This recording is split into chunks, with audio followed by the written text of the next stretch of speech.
pocket guides. You guys don't have to grab it because the information's already in here.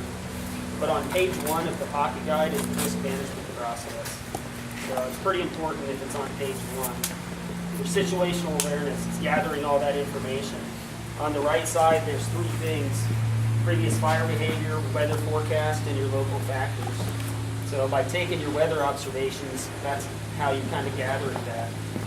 And then you go down to hazard assessment, and your ability to estimate your potential fire behavior hazards is done through this. So look up, look down, and look around here.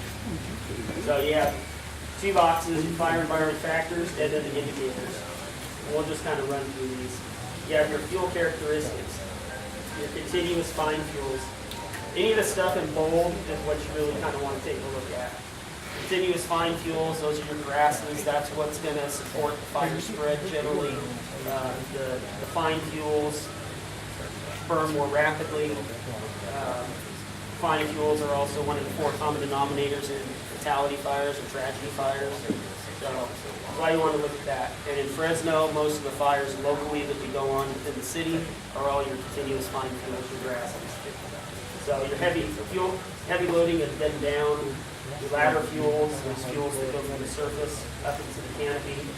Your height crown spacing, it's less than 20% or 20 foot. There's more potential for it to start crowning and moving through the treetops, unsupported by the surface fuels.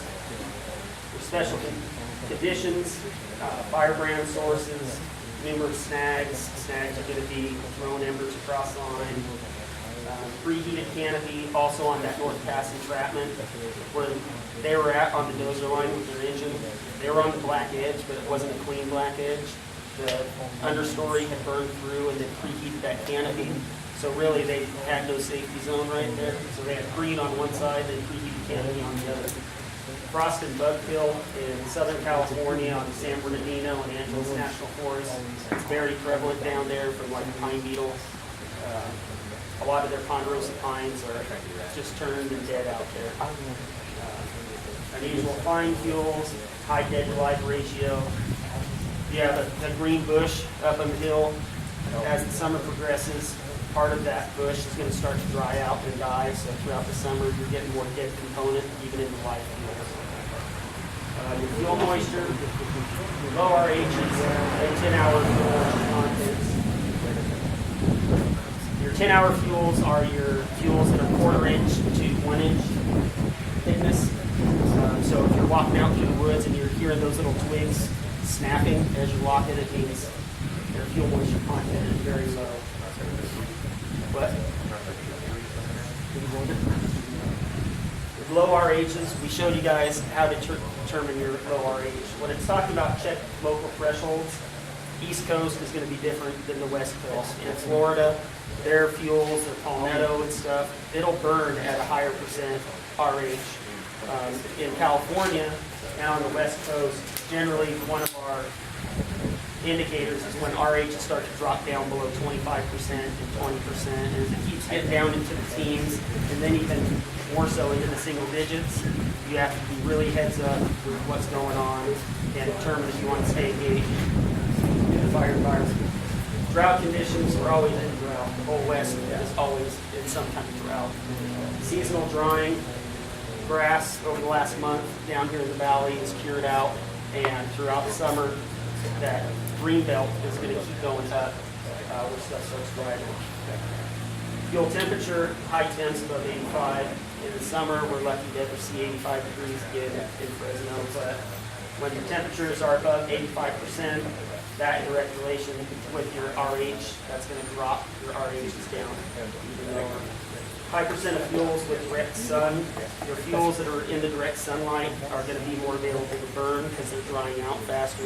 So we talked about aspect, your aspect fuel temperature increasing. Those southwest slopes, their fuels are going to dry out faster than your fuels on the north side of the slope. So, and you'll see it even with the inversions or just as the sun's progressing and its shade is changing, that as soon as some of the fuels start to get direct sun on them, they'll start to actively burn a little bit more. So you can actually witness that as it's happening. Your terrain, that's why we went over the topo map. We talked about how to compute your percent slope, but your steep slopes, those tight contour lines, just be aware of it. For the most part, you're going to visually look at it and say, that is a steep slope. Fires obviously burn uphill faster than downhill, depending on what your winds are doing. That's not taken into account like Santa Ana wind. Your chutes and chimneys and box canyons, this is all where the wind and fire behavior is going to channel and flow through. Your saddles, again, the fire and wind is going to follow the path of least resistance. So these are all things you want to be looking at, whether you're either doing hose lay, setting up safety zones, you're out there formed in a hand crew, whatever. If you're in any of these kind of situations, it's something to be aware of and take a look at to reassess. Narrow canyons as well. You got your steep, tight, narrow canyons. If fires burn on one slope over here, as it's getting tighter and tighter into the canyon, there's more potential for that radiant and convective heat to throw spot fires onto the other side. Or as the fire's coming down, as soon as it gets to the bottom or does throw a spot, it's going to do a slope reversal and then jam up that side. So if you're mid-slope working down at the bottom, wherever, you just need to be paying attention to that stuff. Your wind, again, we showed you how to take the wind readings, but generally more wind, especially here in the city. If it's a windy day, we can bet that if you get a fire, it's going to be hard to control because it's going to run a lot faster. But if your surface winds are above 10 miles an hour, it's something to be aware of. If you're getting not very much wind at the surface level, but your 20-foot winds in the treetops are just cranking, it's something to be aware of. So don't just give your weather reading as winds are light 1 to 3. Maybe throw in those 20-foot wind speeds because those are the surface. Your lenticular clouds, those kind of look like a contact lens with a little convex shape. And you'll see those a lot over the Sierras. Those indicate high winds aloft. High, fast-moving clouds. So if you see a bunch of high, fast-moving clouds, but then at the surface, you're getting winds going the opposite direction. Just be aware that those winds can surface down and then you put a wind swap. Approaching cold fronts, you want to be aware of, if you're out working on the line as that cold front hits, your winds are going to do a 180. So if you're working the heel of a fire and your winds are looking good, as soon as that cold front pushes through, your winds are going to completely change directions and you may end up at the head of the fire at that point. So making sure that you have your good safety zones and escape routes and all that. Cumulonimbus development. In the valley down here, it heats up in the summer, hot air is rushing up in the mountains, you start getting a big buildup. You're going to get thunderstorms possibly. If you're not having any associated precipitation with it, you might get the down strikes and your oxygen raises. And then also just the wind that comes with those. The sudden calm, battling, or shifting winds. Right before you have the wind change, you might get that sudden calm. If you have a Santa Ana wind or a sundowner wind blowing from inland out over the sea, and then it starts to taper off and almost gets like real calm, that might be the sea breeze trying to battle that. So you may end up getting a wind swap. So when you get that sudden calm, be ready for something to happen. Your atmospheric instability, good visibility, not necessarily a very good thing. Good visibility means that you're getting air mixing and moving around. Gusty winds and dust devils, that's something you can physically see out there. It means an unstable atmosphere. Cumulus clouds, Cascade clouds, 15s have that little chart over there. I can't remember if there's Cascade clouds in there. Those are puffy little clouds and they have little turrets on them. Okay. Those indicate there's a potential for thunderstorms in the afternoon. It's not a complete rule. It might not happen every time, but if you see them stacked up in the morning, Just let go. there's Just let potential. go. I was already out the things I'm going, shit, I'm already, nothing. Smoke rising straight up, your inversion beginning to lift. So everything's trapped under that inversion. When the inversion starts to lift, you're going to get better visibility, but air is going to start to mix, and you're going to get increased fire behavior. Thermal belt, it's just that hot section on a slope, mid-slope, or above, that's warmer, because there's trapped cold air below, and then you've got cold air on top. It's just smashing that warm air.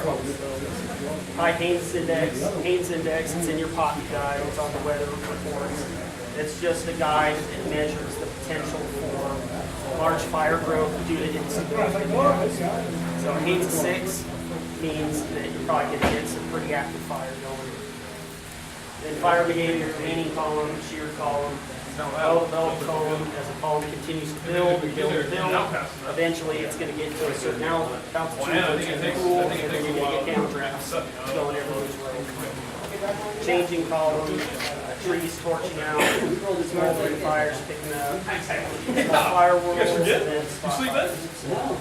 Again, I showed you how to take the weather. Now this is kind of why we want you to pay attention to weather. So you've got like your RH, your temperatures, your winds, and look at the stability because it all kind of supports fire behavior. It's just trying to increase your awareness without having to feel this. So that's that.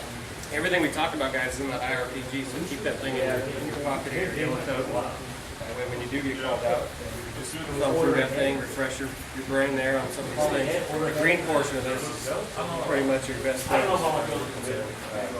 has everything we need. Right there, through training, most guys don't have their stuff like that.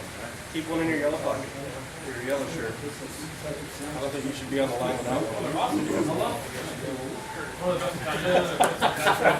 Does anybody have any questions? Or y'all good? Thank you all. We're done, you guys can wake up now. No, it's good. You can go to whatever station you have to get to. Yes, because it just reassures the fact that I'm not going. I don't care if I gotta fall out of the rig to get run over.